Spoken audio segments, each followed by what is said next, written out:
मेरी अपनी ओर से प्रदेशवासियों को, देशवासियों को बधाई। यशस्वी प्रधानमंत्री के नेतृत्व में पूरा देश, पूरा मध्य प्रदेश और पूरी दुनिया, आसमान से लेकर पाताल तक जो रहा है, देशवासी, पृथ्वीवासी, संयुक्त राष्ट्र संघ के इस अंतर्राष्ट्रीय योग दिवस के अवसर पर मेरी अपनी ओर से सबको बधाई, शुभकामना। आज ही दिन हमारा कालगणना की दृष्टि से भी उत्तरायण से समाप्ति होकर के दक्षिणायन की तरफ बढ़ने वाला दिन है, अर्थात सबसे बड़ा दिन।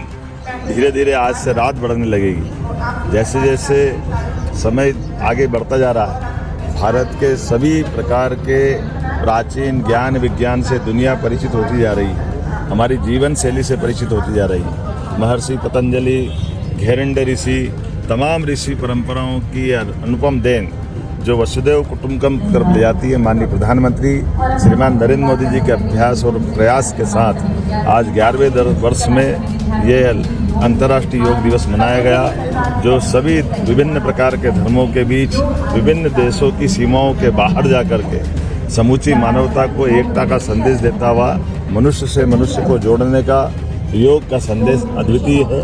मेरी अपनी ओर से प्रदेशवासियों को बधाई। आज भोपाल के कार्यक्रम में भारत सरकार के माननीय मंत्री GD उइके जी के साथ हमने ये सभी माननीय महापौर, अध्यक्ष सबके साथ भोपाल से शामिल हुए।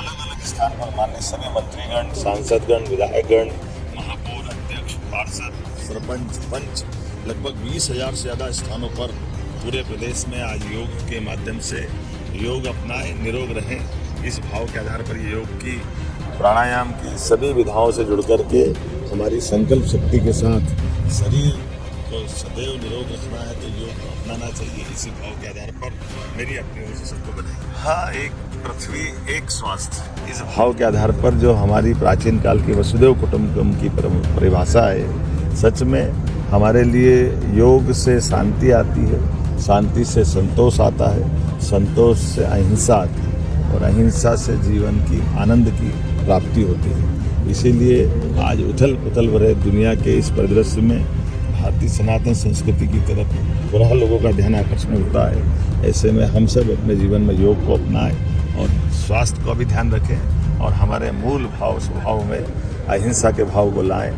जियो और जीने दो के भाव के साथ हम अपनी सनातन संस्कृति की जय जयकार करते हुए एक कुटुंब की तरह रहने के साथ सभी सह अस्तित्व की भावनाओं को स्वीकार करें। मेरी अपनी ओर से बनी